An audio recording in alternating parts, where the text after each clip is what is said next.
सहनाववतु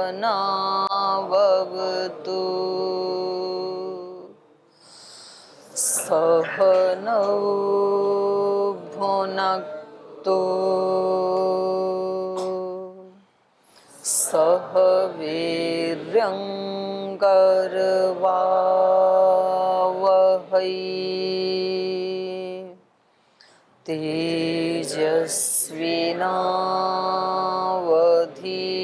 तेजस्विनावधीतमस्तु मा विद्विषावहै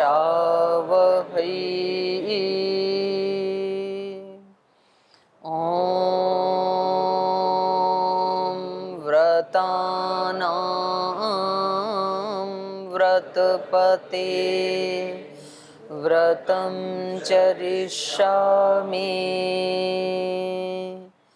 तच्छकेयं तन्मे राध्यताम्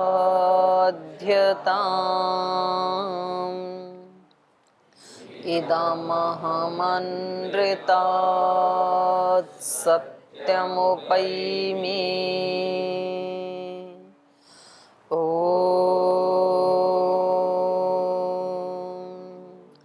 शान्ति शान्ति शान्तिः।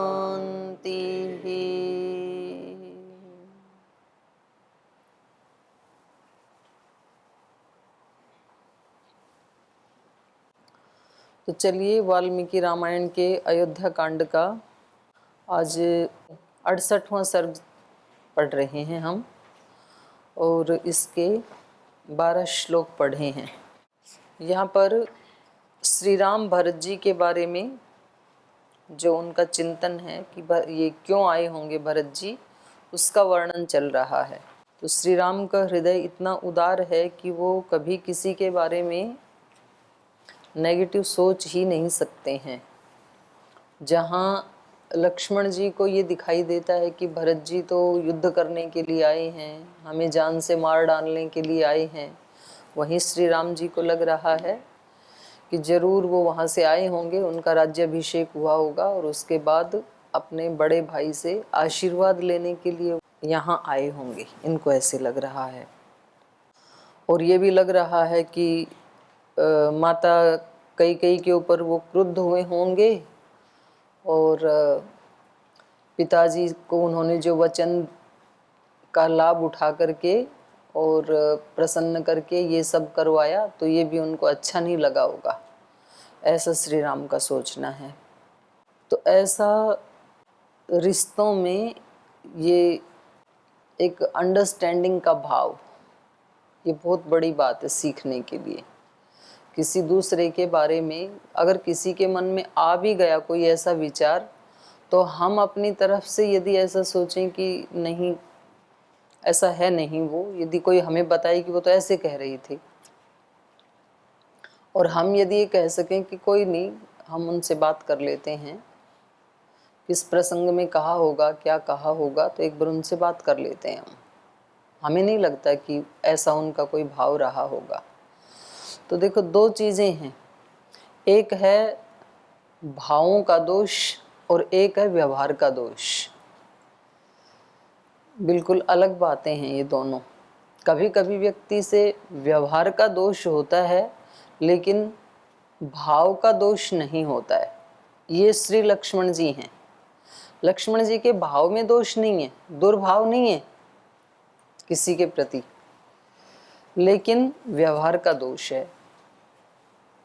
तो ऐसे इनके व्यवहार का दोष अयोध्या में भी देखने को मिला। मतलब थोड़ा भी प्रतिकूलता आती है ना, तो इनको अच्छा नहीं लगता है। ये कहते हैं बिल्कुल ठीक ठीक चलना चाहिए।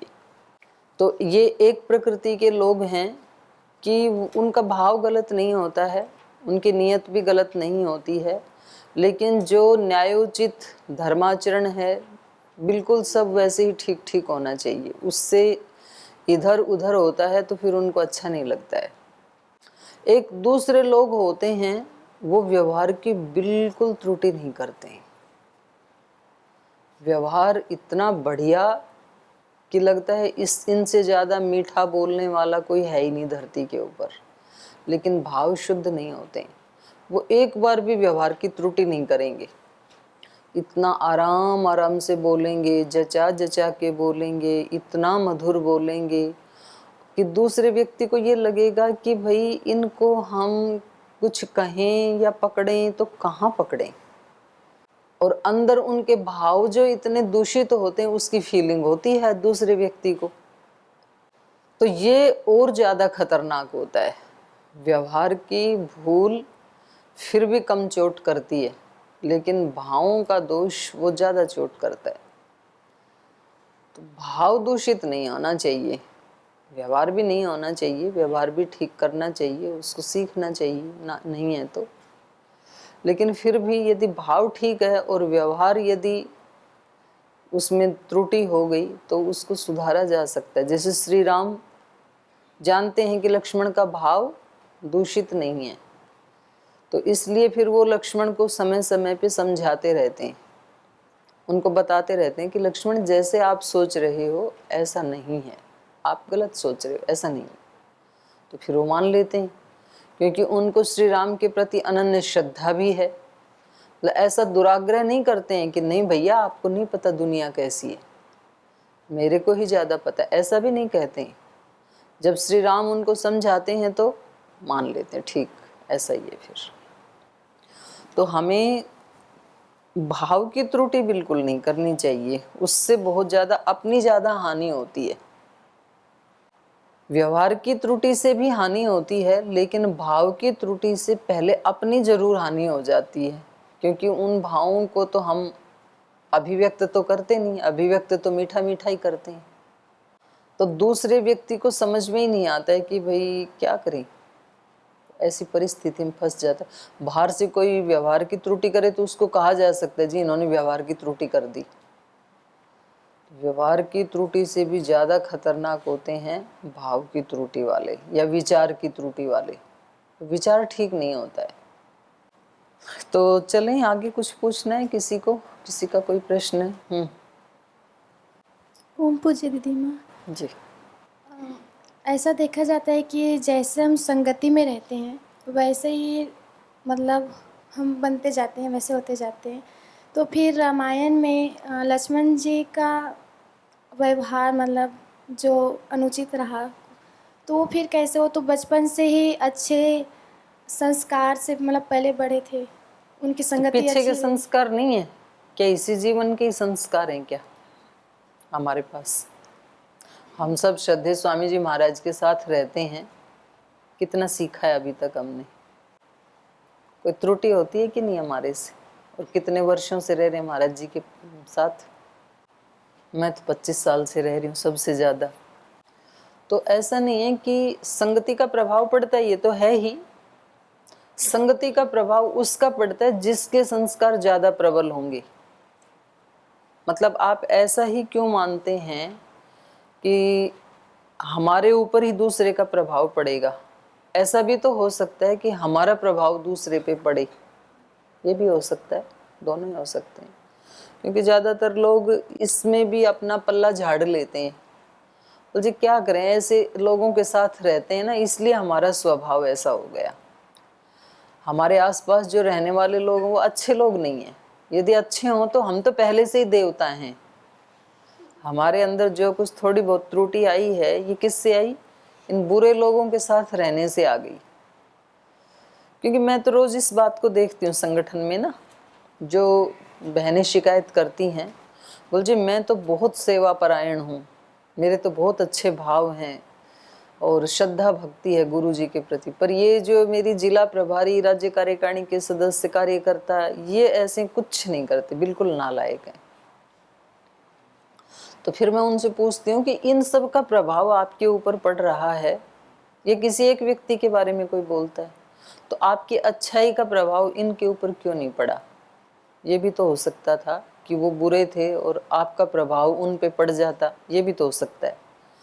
तो इसका मतलब ये है कि इसकी अच्छाई अभी कम है, हल्की है। जिस दिन इसकी अच्छाई ज़्यादा भारी पड़ेगी उसके ऊपर तो इसका प्रभाव पड़ जाएगा, और जब तक इनकी अच्छाई हल्की है, उनके दोष भारी हैं, तो उसका प्रभाव पड़ जाएगा। ये एक बात हुई, संगति का प्रभाव पड़ता है, लेकिन जिसका प्रबल हो उसका पड़ेगा, अच्छा या बुरा दोनों हो सकते हैं।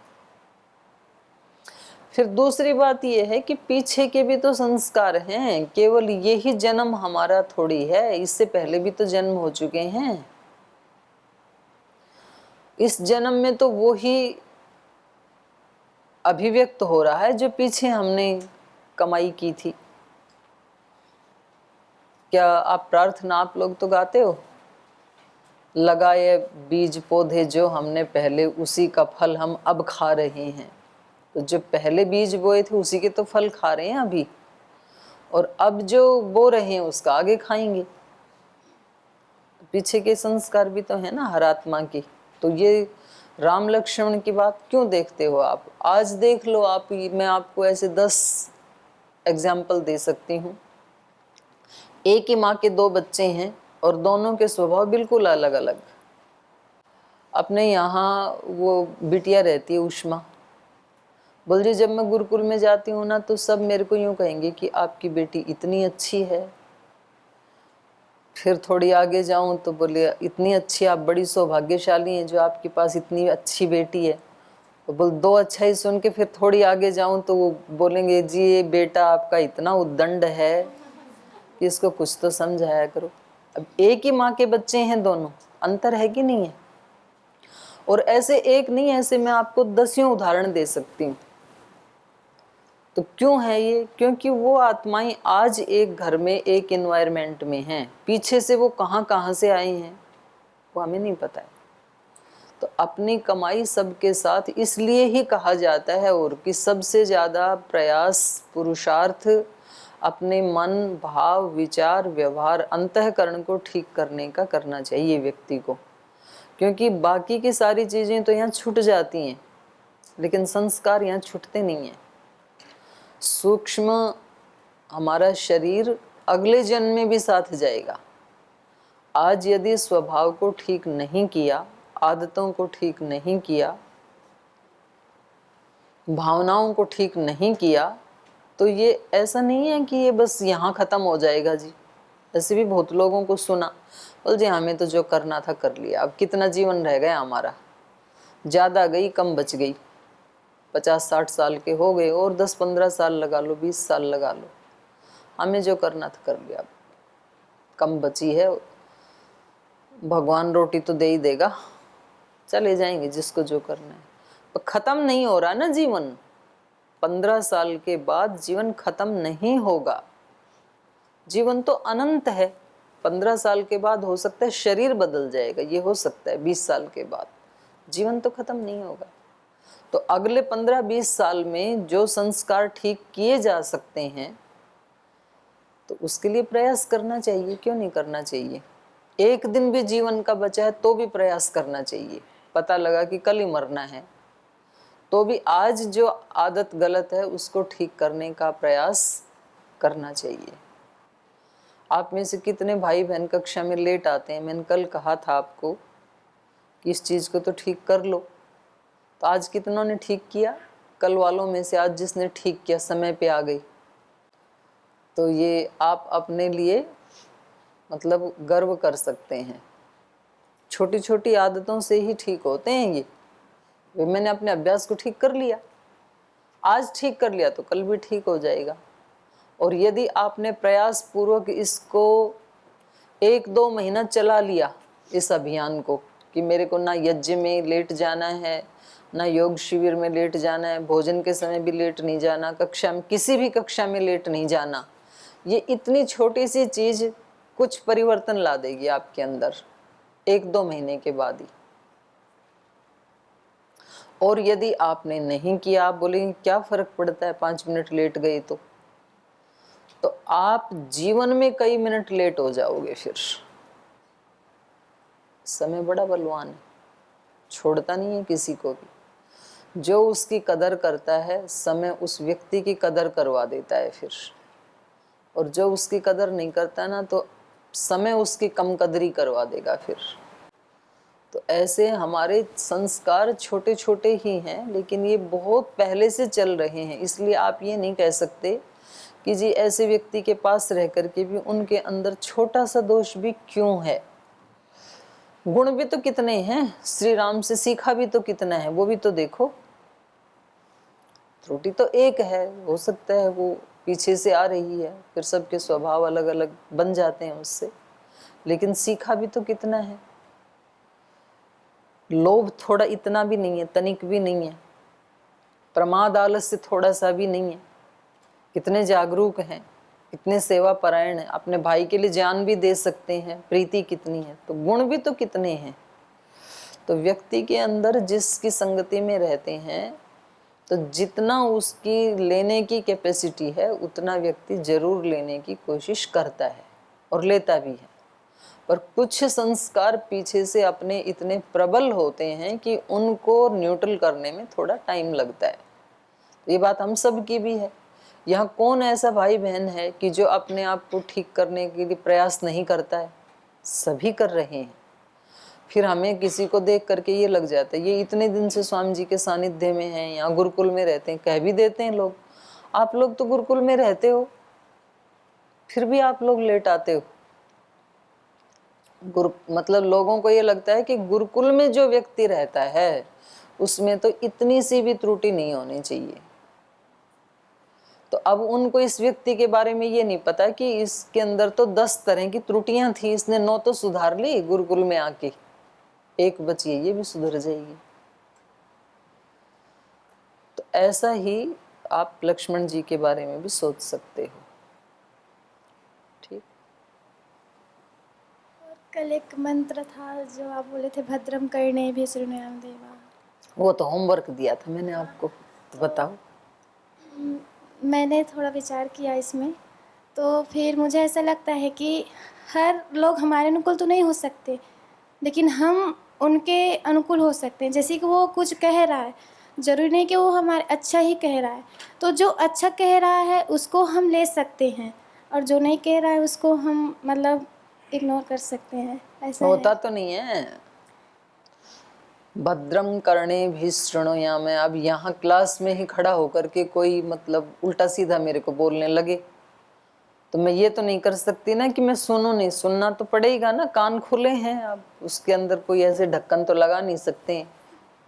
और थोड़ी थोड़ी देर में भाई अच्छे बोलेंगे तो ढक्कन निकालो, हाँ और बोलो थोड़ा सा, बुरा बोला तो ढक्कन बंद और आंखें भी इधर, ऐसा तो नहीं कर सकते ना। जो है वो दिखेगा, जो बोल रहे हो सुनेगा भी। लेकिन क्या हम कर उसको ग्रहण ना करें, मतलब जो अच्छा चीज़ है उसी को हम ग्रहण, जैसे कि हम इतना रामायण सरल से नहीं है ना। हाँ, लेकिन अभी आपको दिखाऊं करके प्रैक्टिकल, आपको 2-3 बातें बोल देती हूँ, फिर आपका चेहरा देखना एकदम अंदर से। होता नहीं है ना ऐसा कि हम उसका प्रभाव ना होने दें, ऐसा होता नहीं है। चित्त पे प्रभाव तो होगा ही। कोई किसी को प्रिय बोलता है, प्रेरक वचन बोलता है तो उसको अच्छा लगता है, और कोई किसी को बुरा बोलता है तो किसी को भी अच्छा नहीं लगता है। तो ये स्वाभाविक है। और बताओ, ये तो एक आया इनका कि जो बुरा है उसको इग्नोर कर दो। इग्नोर तो होता नहीं है ना।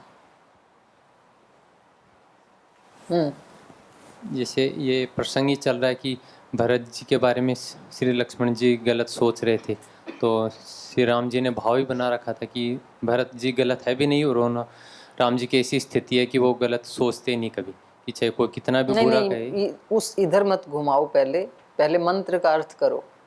भद्रं कर्णेभिः शृणुयाम देवा, भद्रं पश्येमाक्षभिर्यजत्रा। कि मतलब कोई बुरा भी बोल रहा है तो उसमें भी अच्छा ही देख रहे हैं वो, इस अर्थ में मैं कहना चाह रहा हूँ। जैसे अभी इस प्रसंग की दृष्टि से मैं तो ये कहना चाह रहा हूँ, यहाँ तो कोई बोल ही नहीं रहा बुरा कि भरत जी की बुराई कर रहे थे लक्ष्मण जी एक तरह से, और श्री राम जी ने बिल्कुल भी उस बुराई को अपने अंदर कुछ भी नहीं माना कि ये बुराई हो रही है या बुरा है वो व्यक्ति, उसको पॉजिटिव ही लिया, ये कहना नहीं। भरत जी को पॉजिटिव लिया, लक्ष्मण को पॉजिटिव नहीं लिया कि लक्ष्मण जी आप जो बोल रहे हो ठीक ही बोल रहे हो, ऐसा नहीं लिया। आएगा, आज ही आएगा। बोल भाई आप ये जो कड़वा कड़वा बोल रहे हो ना, ये भरत जी के लिए नहीं, मेरे लिए ही बोल रहे हो। जैसे जो अच्छे माता पिता होते हैं और उनके बच्चे, उनके घर में मानो कोई अतिथि आया और उस अतिथि का वो अपमान कर देते हैं, तो फिर माँ बाप बोलते हैं कि बेटा ये तुमने अतिथि का अपमान नहीं किया, तुमने मेरा अपमान कर दिया। क्योंकि दूसरे तो यही कहेंगे ना कि देखो ये इतने अच्छे हैं और इनका बेटा इतना बुरा है, तो अपमान तो माता पिता का हुआ ना। तो ऐसे श्री राम जी भी बोलेंगे लक्ष्मण जी को कि भाई ये कड़वी बात आप भरत जी के बारे में सोच रहे हो, उन्होंने तो कोई बुरा किया नहीं, कुछ बोला नहीं, तो एक तरह से आप ये बुरा अप्रिय वचन मेरे लिए ही बोल रहे हो। तो पॉजिटिव भरत जी के लिए तो सोच रहे हैं, अब इनके लिए इतना पॉजिटिव आप मान सकते हो कि उनकी पिटाई नहीं की। तो दूसरा होता तो उनकी पिटाई करता, कोई ज़्यादा वो होता। तो ये शांत है इसलिए उसको समझा रहे हैं, पर अच्छा तो नहीं मान रहे हैं उसको।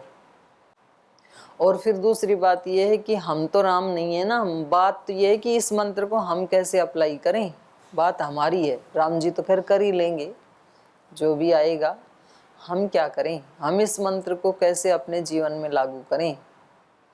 भद्रं कर्णेभिः शृणुयाम देवा, मैंने कल कहा था कि जैसा हम मंत्र में बोलते हैं वैसा वैसा फील करें। तब ये मंत्र आ गया स्वस्ति वाचन में, अब क्या करें। फिर व्यवहारिक नहीं लगता कि कोई बुरा बोल रहा है व्यवहारिक यदि नहीं है तो फिर ऋषियों को ये बोलना नहीं चाहिए था, क्योंकि वेद वाक्य तो अंतिम प्रमाण माना जाता है। तो जब ये पॉसिबल ही नहीं है, व्यवहारिक ही नहीं है, तो सारा शास्त्र व्यर्थ ही हो जाएगा। क्योंकि जो व्यवहारिक नहीं है वो शास्त्र बोल रहा है, तो वो तो अपलाप हो गया एक तरह से व्यर्थ का। तो आपने तो मतलब वेद को ही हमारी सिरे दृष्टि से से बता रहे हैं खारिज हम कर तो दिया। कि कोई हमको बुरा बोलेगा तो हमको तो बुरा ही सारा लगेगा। शास्त्र हमारे लिए ही है, एक साधारण व्यक्ति के लिए है शास्त्र, केवल राम के लिए नहीं है। तो कोशिश करो, शास्त्र भी व्यर्थ नहीं हो सकता है, वेद तो व्यर्थ नहीं हो सकता है, या कोई भी शास्त्र व्यर्थ नहीं हो सकता है। तो वो सांख्य दर्शन में आता है ना, सूत्र बोलो, ना शक्योपदेश ना शक्योपदेश विधि उपदिष्टेप्यनुपदेश। ये जो उपदेश विधि है ये व्यर्थ हो जाए, ये ऐसा तो नहीं होना चाहिए। अगर इसका कोई प्रयोजन ही नहीं है तो फिर तो इनका ऋषियों का ये उपदेश करना ही व्यर्थ हो जाएगा। जैसे आपने कहा कि ये तो व्यवहारिक नहीं है। देखो अपनी दृष्टि से बता रहे थे कि हमको कोई बुरा बोलेगा तो वो बुरा ही लगता है एक बार, तो अपनी व्यवहार में आपके और मेरे को लेकर के ही चर्चा हो रही है इसमें, इसीलिए तो हमारे लिए ये तो व्यर्थ ही हो गया ना। तो बात तो हमारी ही है कि हमारे लिए शास्त्र सार्थक है या निरर्थक है। तो यदि आपने ये कहा कि ये तो व्यवहारिक नहीं है, तो शास्त्र निरर्थक हो गया, हमारे लिए वेद क्या हो गया, खंडित हो गया। तो व्यवहारिक नहीं है तो इसका मतलब तो झूठ हो गया ये। तो और बताओ जी, इनको ठीक करने के लिए कोई बता दो। बोलिए। जब कोई मतलब बुरा बोलता है तो अगर हम ये सोचे कि उसने सत्संग नहीं किया हो, जैसे कि अच्छे भावों को, मतलब अगर कोई बुरा तभी बोलता है जब वो अच्छे का मतलब अच्छे का संग नहीं किया हो, तो हम उसके बारे में हम उसको दया के रूप में ले सकते हैं। प्रैक्टिकल बोलना है ना, उपदेशात्मक नहीं बोलना, अपने साथ जोड़ के बोलना है। आप जो बोल रहे हो आप वैसा कर सकते हो या नहीं, या आपने कभी ऐसा किया या नहीं, वो बोलना। मतलब करना चाहिए ऐसे तो मैं भी खूब सारी बातें बता सकती हूँ, पर बात यह है कि मैं क्या करूँगी उस समय में, ये बात। तो हम ये सोच सकते हैं कि मतलब आप अपने से जोड़ो उसको। आप कोई मुझे जो आपने बोला वो हो गया आपका सिद्धांत।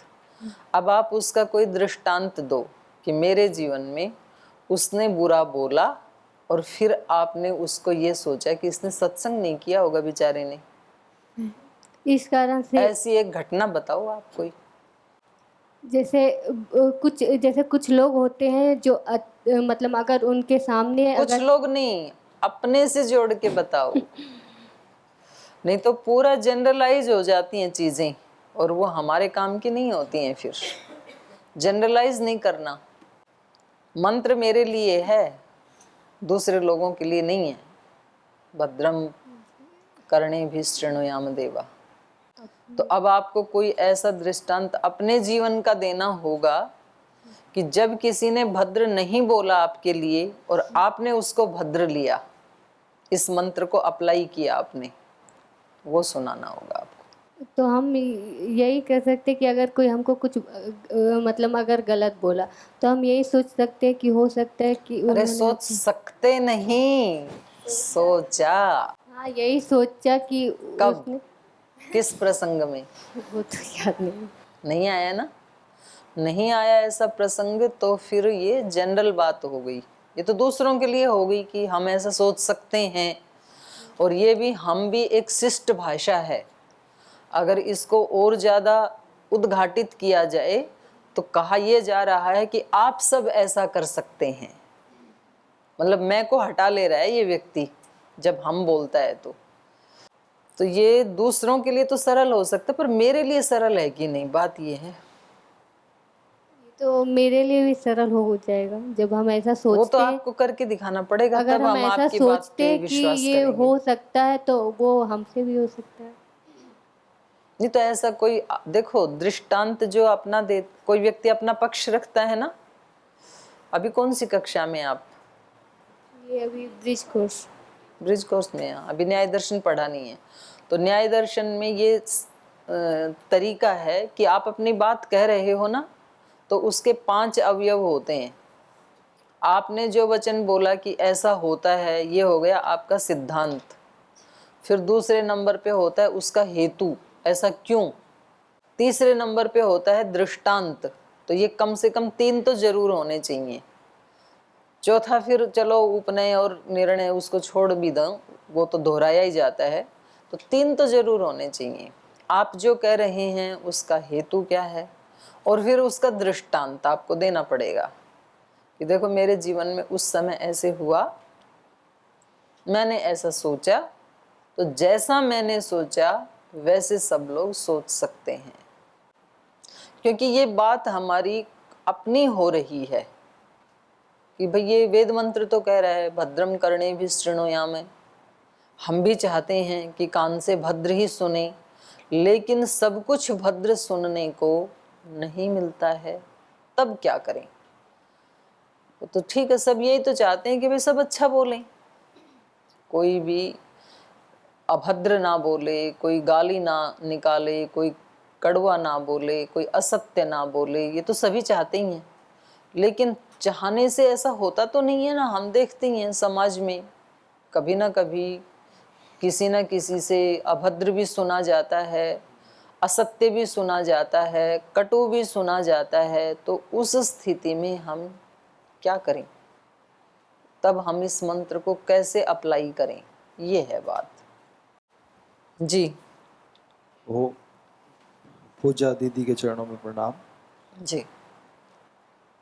दीदी, ये भद्रम कर्णे भी शृणुयामः देवा, इसमें जैसे 2 प्रकार से हम कार्य करते हैं। एक बार तो ये होता है कि हम व्यक्तिगत कार्य करते हैं, या एक समूह में रहते हैं, एक व्यक्तिगत रूप से रहते हैं।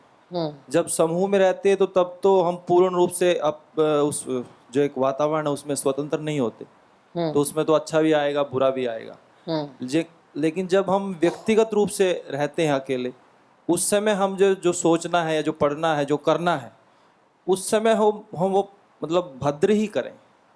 तो आपकी दृष्टि से ये अर्थ मंत्र का हो सकता है कि व्यक्तिगत रूप से जहाँ हम पूरे स्वतंत्र हैं, जहाँ तक वहाँ तक हम भद्र ही करें। नहीं, करने की नहीं है, दूसरे से सुनना है और दूसरे का देखना है। भद्रम कर्णे भी शृणुयाम भद्रम पश्येम अक्ष भी। हाँ, यदि हमें देखने की स्वतंत्रता है या सुनना चाहते हैं कुछ, जैसे कोई गीत भजन सुनना चाहते हैं तो हम भद्र ही सुने। ठीक है। कुछ देखना चाहते हैं तो भद्र ही देखें, कोई चित्र देखें, चलचित्र देखें। ठीक है, वो व्यक्तिगत रूप में समझ में आ गया। जी।